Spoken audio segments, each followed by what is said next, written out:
Wacky Wednesday, everybody. Moving the chains. We're back at it. Got me feeling nicey. Woo! Let's go. It is one more day, fellas, ladies and gentlemen. One more day for 8 months straight of Trey football. Can I get a hell yeah, brother? Let's go. Yes, one more day. My summer sadness is cleared. We got a lot to talk about today. Got to talk about the Christian Wilkins thing, my Raiders, what the hell that was about, bringing kissing booths and all that weird foo-foo ass shit. I got the dumbass Davante running his yapper with Jimmy G. God help us. And I'm going to touch on the AFC South. So I want to start off at the top with the Christian Wilkins thing that I saw transpire and got released this weekend. So I wanted to wait and kind of discuss what I thought was the reason. And then my dad tonight when I was at the gym, got a good workout in. He sent me a text. He always sends me Raiders like news and stuff, and I gotta kind of correct him on it. Is that Max Crosby said this very candid, and I don't want to give the whole quote away, but he kind of said, yeah, locker rooms and stuff like that, guys slapping each other on the ass, whatever. Locker room bullshit. That's cool. Whatever. I'm all for it. I've been in football locker rooms. I get it. In high school. So I get it. But when you're bringing kissing booths in, man, and you start kissing people on the head, I'm out. Some guys are for that, some guys aren't. I'm not going to dive into the sexual orientation of other people, but I just thought it was a little bit out of bounds, a little bit weird. And I think the reason why, at the time when they signed him, I was all in. I'm like, damn, we get Christian Wilkins coming off a 9.5 sack season 2 years ago. I'm like, damn, okay, like, you pair with Max Crosby, you got Malcolm Kuntz off the edge, you got some guys, and a Butler inside. I'm going, okay.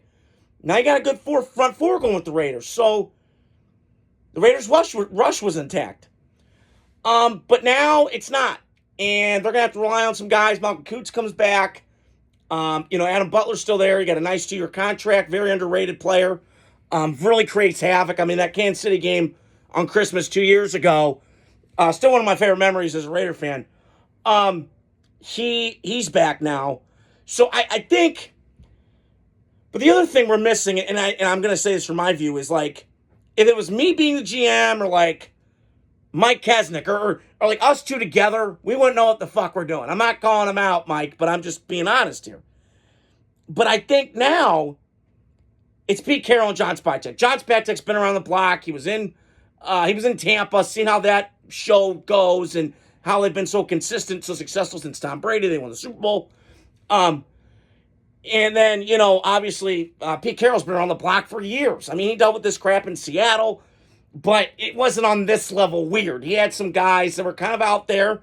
Earl Thomas giving him the bird as he's, getting carted off. I remember that game. I believe I was in college at the time. So, this is what happens. So I'm not going to buy too much into that with Pete Carroll, like, not being immune to this. Like, he's seen him done the dance before. However, I just, to me, when I watch the Raiders, and again, I just go back to this today, and this is my whole thought was, it just seems like stupid shit always comes up with the Raiders. Always. And it's funny, last night before I went to bed, I watched the Al Davis near the end of his life, and God, it was bad. Where he fired Lane Kiffin over the overhead projector. And it's not on that level weird with the Raiders, but it's up there, man. This is weird. And it just seems like, to me, I'm glad we got Spytek and we got Pete Carroll in the building because we need a little fire. We need a little kicking ass. Like, it's time. I've been seeing this for 20 years. Let's do something. Let's change it. Let's go. So, we got to wait and see find out what happens. Moving forward, it's unfortunate, the Christian Wilkins thing, but hey, man, my favorite saying in the world is, fuck around, you're going to find out. So, I saw this today, and I just had to howl. So, you guys know my stance on Davante Adams. I think he's a great player. A little bit past his prime, but still really good. Still don't know why he went to the Raiders. I get it at the time. You want to go see your homie Derek Carr and all that stuff. I get it. But it blew up in your face. And then you kind of, I would say, kind of acted weird when you started losing all the games that you originally winning in Green Bay.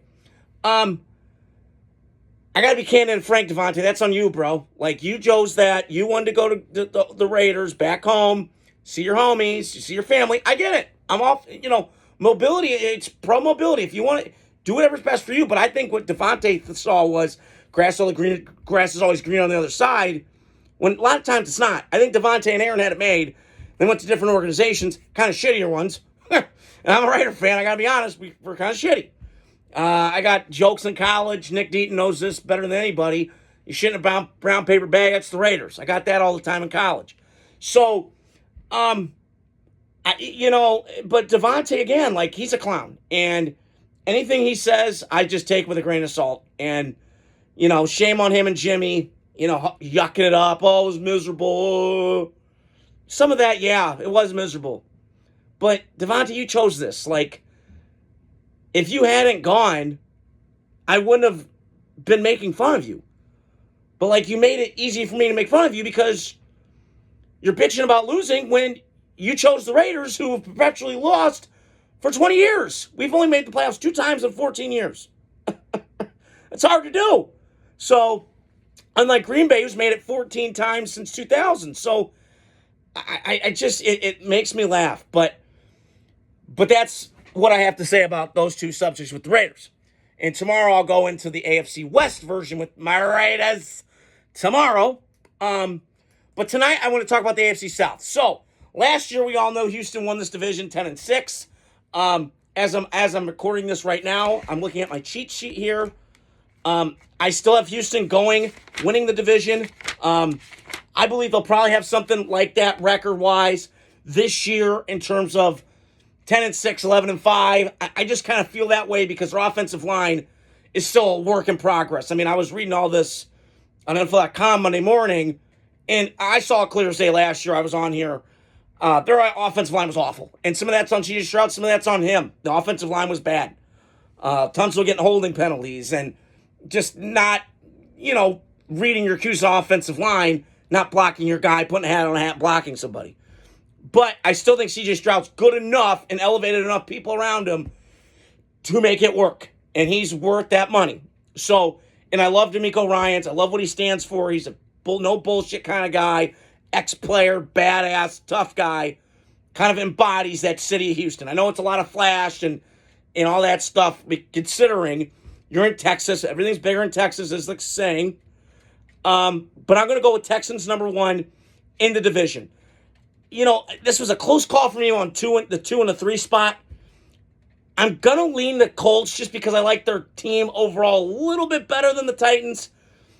I do think Daniel Jones does start for the Colts, but I've seen this with Shane Steichen. He can work with any quarterback. He got Gardner Minshew 9 wins 2 years ago and was a drop pass away from winning that game against Houston for the division title 2 years ago. I like with Chris Ballard a lot. I know he hasn't made the playoffs a lot, Colts fans. I get that. But he does a good enough job, and they can get players like anybody. They can have a good roster.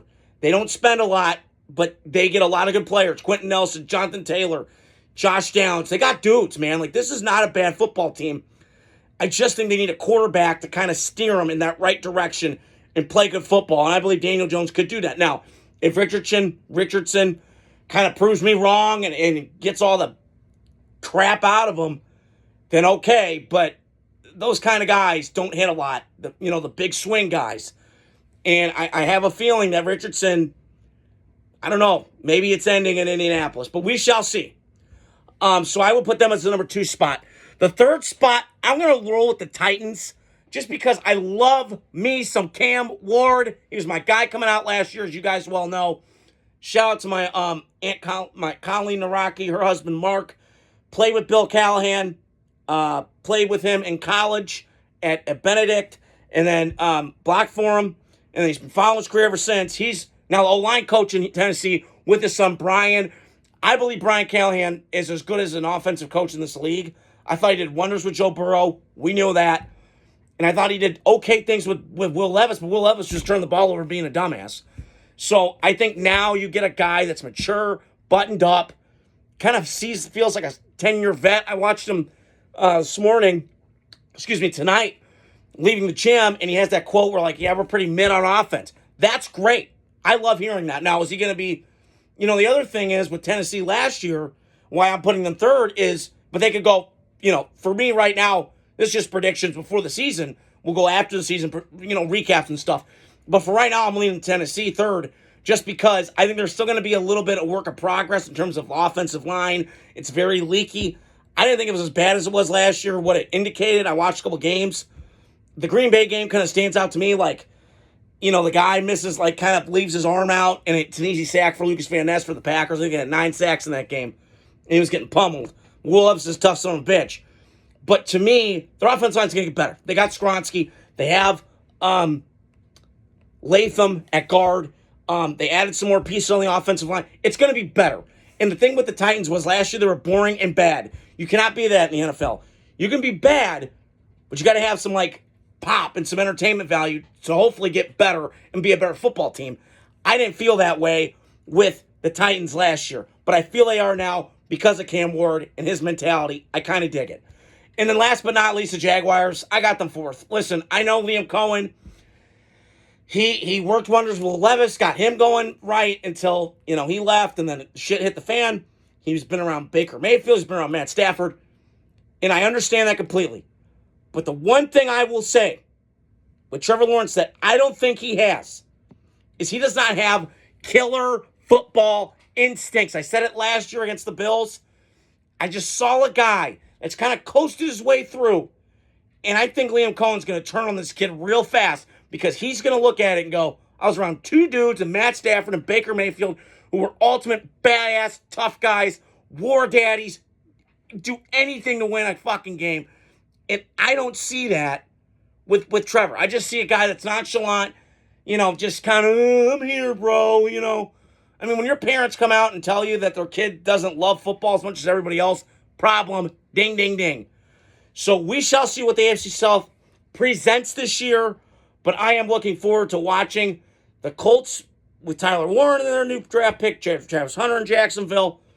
I want to see what Liam Cohen can do if he can get Trevor Lawrence back on track. Kind of that 22-ish level a couple years ago. But I'm really looking forward to seeing the Titans because I love Cam Ward, and I cannot wait to see what Brian Callahan and Bill Callahan, the Callahan crew, get going with that offensive line, Bill Callahan, and what Brian Callahan can do with Cam Ward at quarterback with those talent.